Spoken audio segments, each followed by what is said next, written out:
لیکن قرآن شریف سناؤ. قرآن شریف جہاں بھی پڑھا جاتا ہے برکتیں نازل ہوتی ہیں. بعض حافظوں کو میں نے دیکھا کاروبار میں لگ گئے مگر پھر بھی قرآن شریف سنانا نہیں چھوڑا انہوں نے. حافظوں کے لیے تو کاروبار کرنا منع تھوڑی. کرو اپنا کاروبار کرو, روزگار کرو, کس نہیں کرو, اپنے کپڑے سیو یا اس کے علاوہ بزنس کرو, کچھ بھی کرو مگر قرآن کا دامن مت چھوڑو. ہمارے حافظ اسلام صاحب ہیں, بہترین بزنس مین ہیں ماشاءاللہ, اللہ نے خوب دیا انہیں, مگر قرآن شریف ان کا ایسے ہی مضبوط ہے جس سے پہلے مضبوط تھا, کیونکہ ہر سال قرآن شریف سناتے ہیں. تو آپ کی فرمائش پر 2 شعر پڑھو, ذرا زور سے تو بول دو سبحان اللہ. بھلے آدمی ایسے بیٹھے ہو جیسے 10 مارچ کو بیٹھے تھے. ہاں یار بالکل ٹھنڈی آ گئی, بالکل ایک دم بولنے تیاری نہیں. بالکل وہی حالت ہے جیسے 12 بجے سو کے اٹھے ہو, دیکھا ٹیلی ویژن, طبیعت کھسک گئی. ایک نے پیج اوپر لکھا کہ میری ٹانگیں گوں کب کب آ رہی ہیں. خیر اشعار سنیے, جھوم کے بولیے سبحان اللہ. سبحان اللہ. امام صاحب کل کو تمہاری بھی آمدنی ہوگی تھوڑی بہت, انشاءاللہ ہوگی, ان کی بھی ہوگی انشاءاللہ. کروں گا عرض دامن تھا مکہ محبوب داور کا, کروں گا عرض دامن تھا مکہ محبوب داور کا, کروں گا عرض دامن تھا مکہ محبوب داور سے, کروں گا عرض دامن تھام کے محبوب داور سے. لگی ہے پیاس پینا چاہتا ہوں حوض کوثر سے, لگی ہے پیاس پینا چاہتا ہوں حوض کوثر سے.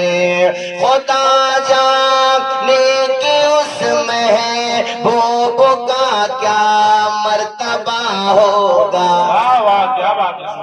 کون اندازہ لگا سکتا ہمارے آقا کی عظمت؟ کوئی نہیں لگا سکتا, کسی کے اندر ہمت نہیں. خدا جانے کہ اس محبوب کا کیا مرتبہ ہوگا.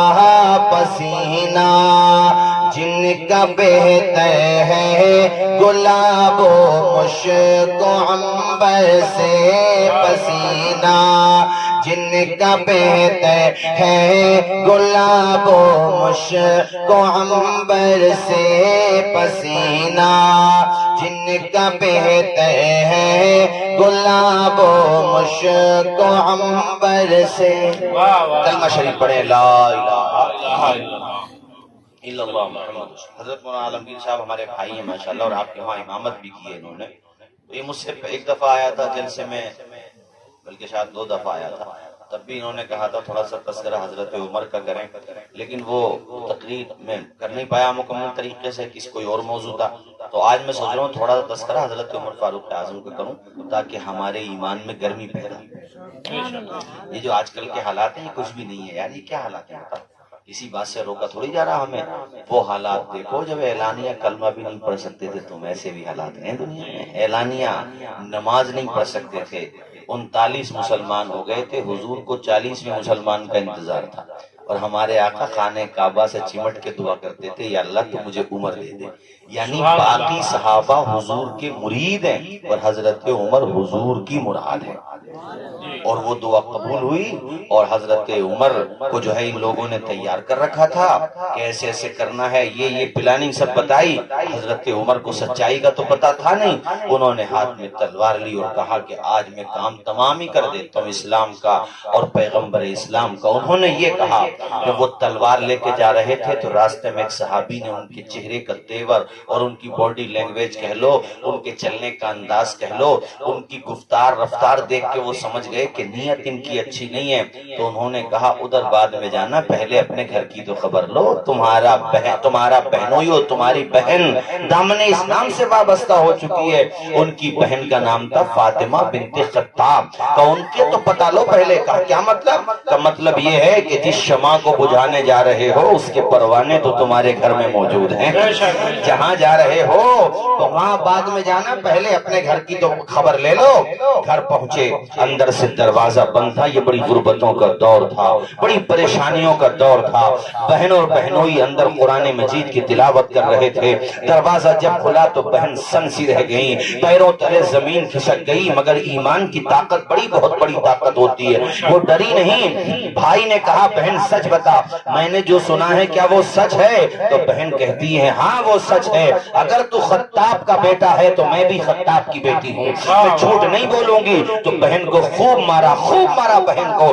اس کے بعد بہنوئی کو بھی نہیں چھوڑا، اور جب مارتے مارتے تھک گئے، خوب اذیت دیتے رہے. تو بہن نے کہا ایک بات سن لو عمر، تم جتنا مار رہے ہو اتنا ہی ہم دونوں کا ایمان مضبوط ہو رہا ہے. تم یہ نہ سمجھو کہ تمہارے مارنے کی وجہ سے ہمارے ایمان میں کمزوری پیدا ہوگی، یہ ہم اپنا لہجہ بدل دیں گے، یہ ہم اپنی زبان بدل دیں گے. انہوں نے کہا نہ کبھی بھی ایسا نہیں ہو سکتا. تم ہمیں اگرچہ جان سے مار دو، ہماری جان تو لے سکتے ہو مگر ایمان نہیں. سبحان اللہ، سبحان اللہ. عطا کردہ خدا کا رتبہ ذیشان مت لینا، ہماری جان لے لینا مگر ایمان مت لینا. بولو زور سے سبحان اللہ. بہن نے جب اتنا کہا تو بھائی کے دل کی دنیا بدلنا شروع ہو گئی. بھائی نے سوچا یا اللہ، جو بہن میرے سامنے بول نہیں سکتی تھی، بولنا تو دور کی بات ہے، میری نگاہوں میں نگاہیں ڈال کے بات نہیں کر سکتی تھی، جو بہن میرے سامنے کھڑی نہیں ہو سکتی تھی، آج اس کے اندر اعتماد کی ایسی طاقت کہاں سے آ گئی؟ اس کے اندر بولنے کی جرأت کہاں سے آ گئی؟ اس کا مطلب یہ ہے کہ کوئی نہ کوئی طاقت ضرور ہے جس طاقت کے ساتھ میری بہن اور میرے بہنوئی کا رشتہ جڑ چکا ہے. اس کا مطلب یہ ہے سمجھنا چاہیے. کہا بہن ذرا وہ دکھا جو تو پڑھ رہی تھی، وہ جن کا تو نے کلمہ پڑھا ہے ان کا سندیش تو دکھا، ان کا پیغام تو دکھا. آخر وہ کہتے کیا ہیں، پڑھتے کیا ہیں، سناتے کیا ہیں؟ کہا بھائی اسے چھونے کے لیے اور پڑھنے کے لیے پاک ہونا ضروری ہے. ابھی تم ناپاک ہو، اگر وہ پڑھنا چاہتے ہو تو پہلے تمہیں نہانا پڑے گا. کہا بہن تیار ہوں. وہ جا کر کے غسل کر رہے ہیں. ادھر بہن خدا کی بارگاہ میں دعا کر رہی ہے، یا اللہ یہاں تک لانا میرا کام ہے، منزل تک پہنچانا تیرا کام ہے. اے میرے مولا تو اپنا کرم کر دے، میرے بھائی کو دامن اسلام سے وابستہ کر دے. میرا بھائی وہ ہے کہ مکہ کی سوسائٹی میں بہت پربھاؤ ہے اس کا، جو کہہ دے وہ پتھر کی لکیر سمجھا جاتا ہے. اس کے سامنے بڑے بڑے اچھوں کے ماتھوں پہ پسینہ آ جاتا ہے. یا اللہ میرے بھائی کے لیے میرے آقا بڑی دعائیں کرتے ہیں. ادھر بہن کی دعا. لوگوں بھائی بہن کا رشتہ عام رشتہ نہیں ہوتا، بڑا قیمتی رشتہ ہوتا ہے، بڑا اہم رشتہ ہوتا ہے. بھائیوں کے لیے بہن عزت ہوتی ہے تو دوسری طرف بہنوں کے لیے بھائی ان کا ایک اعتماد اور ایک حوصلہ اور ایک فخر کی چیز ہوتی ہے. ہر بہن اپنے بھائی پہ فخر کرتی ہے، میرا بھائی ایسا ہے، میرا بھائی ایسا ہے. تو بھائیوں ایسے ہی یہاں پر فاطمہ بنت خطاب اپنے بھائی کے لیے دعائیں کر رہی ہے، یا اللہ تو میرے بھائی کے دل کی دنیا بدل دے. ادھر حضرت عمر کے دل سے کفر کی تاریکیاں نکل رہی ہیں، ایمان کا پرکاش دھیرے دھیرے اندر ٹرانسفر ہو رہا ہے، اندر داخل ہوتا جا رہا ہے. غسل کر کے جب آئے بھائی تو کہا بہن لا ذرا. اس زمانے میں قرآن شریف اس طرح سے کاغذ کے ٹکڑوں پہ نہیں لکھا جاتا تھا، کھجور کی چھالوں پہ لکھا جاتا تھا، سوکھی ہوئی ہڈیوں پہ لکھا جاتا تھا، طباقت دیے ہوئے چمڑوں پہ لکھا جاتا تھا. اسی طریقے سے قرآن مجید مختلف چیزوں پہ لکھا جاتا تھا. تو ایک حصہ ان کے پاس تھا اور ابھی پورا قرآن شریف نازل بھی نہیں ہوا تھا. یہ تو ابتدائے اسلام کی بات، ابتدا کی بات میں بتا رہا ہوں. ابھی تک تو چند ہی صورتیں، چند ہی آیات نازل ہوئی تھی میرے ساتھیوں. ابھی 39 مسلمان ہی تو ہوئے تھے، مگر سورہ طٰہٰ کی چند آیات نازل ہو چکی تھی جو 16ویں پارے میں ہے. وہی آیات ان کے پاس کسی چیز پر لکھی ہوئی تھی. کہا لو بھائی اس کو پڑھو. اللہ اکبر. عمر نے جب اس قرآن کا جلوہ دیکھا، ان آیتوں کی زیارت کی اور جب ان کی تلاوت کی، طٰہٰ ما انزلنا علیک القرآن لتشقیٰ، یہ آیتیں پڑھتے جا رہے ہیں، آنکھوں سے آنسو برستے جا رہے ہیں، دل کے پیمانے آنکھوں سے چھلکتے جا رہے ہیں. اللہ اکبر. خدا کا ایسا کرم ہوا اور ایسے روئے عمر، ایسے روئے اور کہا بہن تو مجھے معاف کر دے، مجھ سے غلطی ہو گئی، غلطی پر میں ہی تھا، تم بالکل ٹھیک ہو. اللہ اکبر. بہن نے سجدے شکر ادا کیا. مولا میرے پیارے پیارے آقا کی دعا قبول ہو گئی. یا اللہ میں جو مانگتی تھی وہ مراد میری پوری ہو گئی. اس کے بعد کہا بہن اب میں تمہارے نبی کی بارگاہ میں جانا چاہتا ہوں, پیغمبر اسلام کی بارگاہ میں جانا چاہتا ہوں. 39 مسلمان ہو چکے ہیں.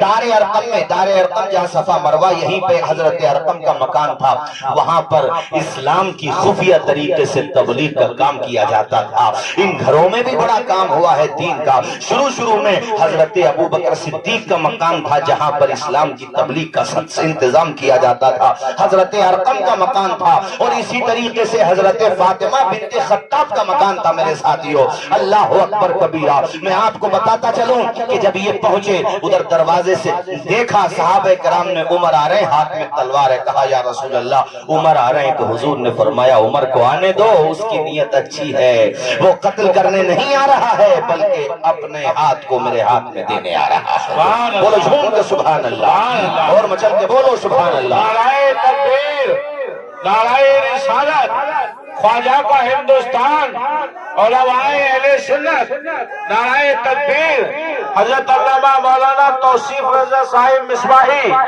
نعرہ تکبیر. حضرت عمر فاروق اعظم اندر داخل ہوئے. اچھا وہ شیر عرب حضرت امیر حمزہ رضی اللہ تعالیٰ, انہوں نے کہا نیت اچھی ہوگی تو استقبال ہوگا, ورنہ تلوار بھی عمر کی گردن بھی عمر کی.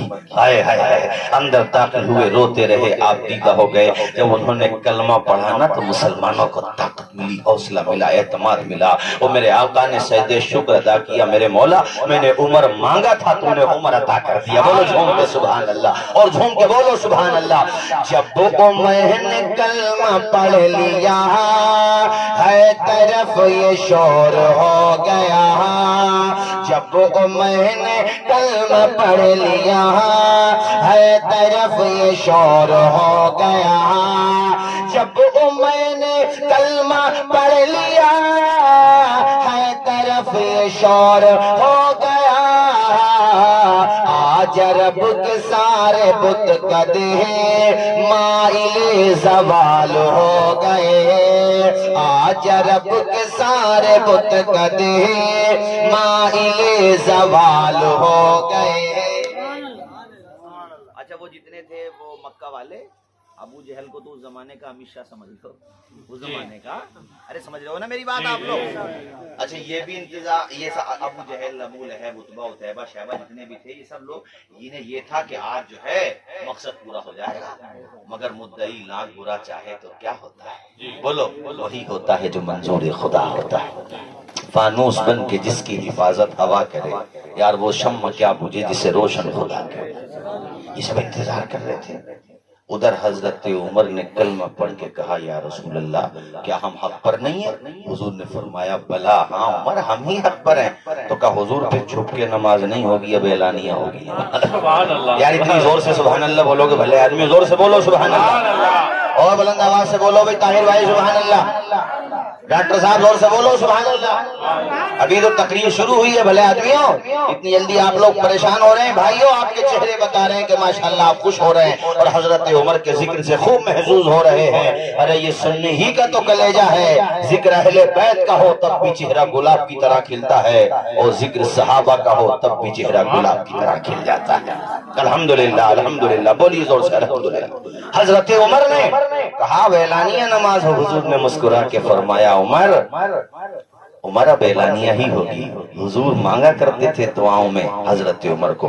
جب کلمہ پڑا تو ادھر تو وہ لوگ اپنا انتظار کر رہے تھے عمر آ رہے ہوں گے, مگر کسی نے جا کے بتا دیا کہ پورا گیم پلٹ گیا, پوری پلاننگ الٹی پڑ گئی, تم جو سوچ رہے تھے وہ دوسرا ہو گیا, پریورتن ہو گیا, معاملہ ہی بگڑ گیا. بھئی کچھ سے کچھ ہو گیا, کہ کیا ہوا کہ عمر بھی انہی کا ہو گیا.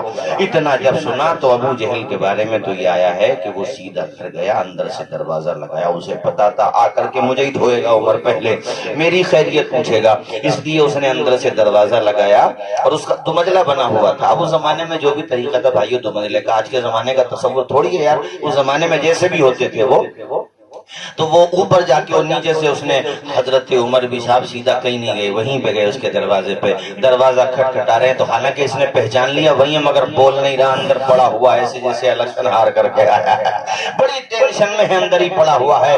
حضرت عمر سمجھ گئے یہ بولے گا نہیں، وہ آپ نے فرمایا، اس کا نام عمرو ابن ہشام ہے، کہا عمرو ابن ہشام تجھے بتانے آیا ہوں کہ عمر ابن خطاب دامن مصطفیٰ میں آ چکا ہے، اور تجھے یہ بھی کہنے آیا ہوں کہ اب ہم نماز، تو نے کمزوروں کو بہت ستایا، بہت پریشان کیا، ان کا جو بنیادی حقوق تھے وہ چھینے، ان کی کمزوری کا فائدہ اٹھایا اور تو نے ان کی قلت کا فائدہ اٹھایا۔ سن دیکھ اب عمر دامن اسلام میں آ چکا ہے، نماز اعلانیہ پڑھی جائے گی حرم شریف کے اندر، تجھے اس لیے کہنے آیا ہوں کہ بعد میں مت کہنا بتایا نہیں تھا، اب ہم اعلانیہ پڑھیں گے، تم سے جو ہو وہ کرنا، ہم سے جو ہوگا وہ کریں گے۔ سبحان اللہ، بولیے زور سے سبحان اللہ۔ مگر عمر کو بھی یہ طاقت حضور کی چوکھٹ سے ملی، زور سے بولو کہاں سے ملی؟ عمر کلمہ نہ پڑھتے تو کون جانتا عمر کو؟ ارے بولو کون جانتا صحابہ کو؟ لیکن جو میرے آقا کے دامن میں آ گیا، دامن مصطفیٰ سے جو لپٹا، یگانہ ہو گیا، جس کے حضور ہو گئے اس کا زمانہ ہو گیا۔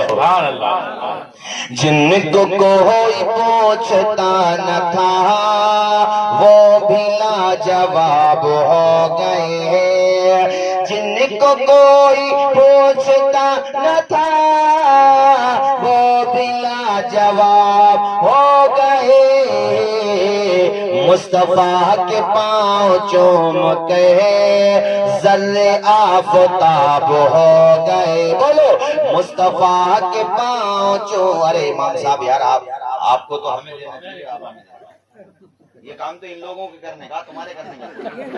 اب یہ نہ کرے نا، ارے نہ وہ کوئی بات نہیں، دعائیں تو نہیں وہ کوئی بات ہے، ہمارے امام صاحب ہے ماشاءاللہ۔ میں اماموں کو اس لیے کہتا ہوں کہ اماموں کا حق تو ہمارے اوپر، ہم سے مطلب ہم تقریر کرنے والوں کو اس لیے کہ ہم تو جہاں جاتے ہیں لوگ خیال رکھتے ہی ہیں، ان کا خیال زیادہ رکھنا چاہیے اپنے اماموں کا، ٹھیک ہے نہیں میری بات؟ حضرات توجہ فرمائیے، حضرت عمر، اچھا اس کے بعد پھر تو ایسا دبدبا ہوا، کس کی ہمت تھی جو عمر کے سامنے بول جائے؟ اب اسلام کے دامن میں خدا کا شیر بھی ہے اور حضرت عمر بھی ہے، حضرت عثمان، ارے کیسے کیسے جیت صحابہ کرام، حضرت امیر حمزہ، دن بدن اسلام فروغ پاتا گیا، یہاں تک کہ ساتھیوں ایک دن وہ بھی آیا کہ جب ہجرت کرنے کا مرحلہ درپیش ہوا، حضور پہلے ہجرت کر کے تشریف لے گئے تھے، حضرت ابوبکر صدیق کو ساتھ لے گئے تھے، اس کے بعد میں بعض صحابہ کرام